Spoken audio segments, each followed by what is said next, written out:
Genesis 26. Isaac and Abimelech. Now there was a famine in the land, besides the previous famine in Abraham's time, and Isaac went to Abimelech king of the Philistines in Gerar.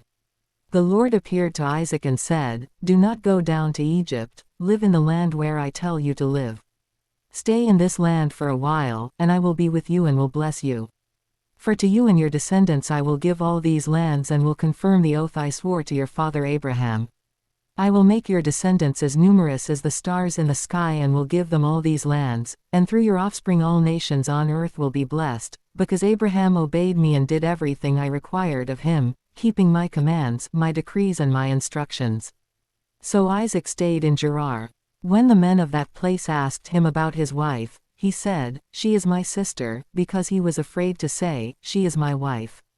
He thought, "The men of this place might kill me on account of Rebekah, because she is beautiful." When Isaac had been there a long time, Abimelech king of the Philistines looked down from a window and saw Isaac caressing his wife Rebekah. So Abimelech summoned Isaac and said, "She is really your wife. Why did you say, 'She is my sister'?" Isaac answered him, "Because I thought I might lose my life on account of her." Then Abimelech said, "What is this you have done to us? One of the men might well have slept with your wife, and you would have brought guilt upon us." So Abimelech gave orders to all the people, "Anyone who harms this man or his wife shall surely be put to death." Isaac planted crops in that land and the same year reaped 100-fold, because the Lord blessed him.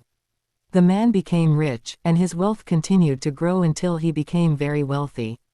He had so many flocks and herds and servants that the Philistines envied him. So all the wells that his father's servants had dug in the time of his father Abraham, the Philistines stopped up, filling them with earth. Then Abimelech said to Isaac, "Move away from us, you have become too powerful for us." So Isaac moved away from there and encamped in the valley of Gerar, where he settled.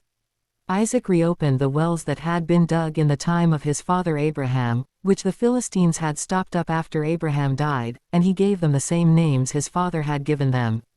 Isaac's servants dug in the valley and discovered a well of fresh water there. But the herders of Gerar quarreled with those of Isaac and said, "The water is ours." So he named the well Esek, because they disputed with him. Then they dug another well, but they quarreled over that one also, so he named it Sitnah. He moved on from there and dug another well, and no one quarreled over it. He named it Rehoboth, saying, "Now the Lord has given us room and we will flourish in the land." From there he went up to Beersheba. That night the Lord appeared to him and said, "I am the God of your father Abraham. Do not be afraid, for I am with you, I will bless you and will increase the number of your descendants for the sake of my servant Abraham." Isaac built an altar there and called on the name of the Lord.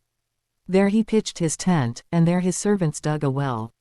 Meanwhile, Abimelech had come to him from Gerar, with Ahutzeth his personal advisor and Phicol the commander of his forces. Isaac asked them, "Why have you come to me, since you were hostile to me and sent me away?"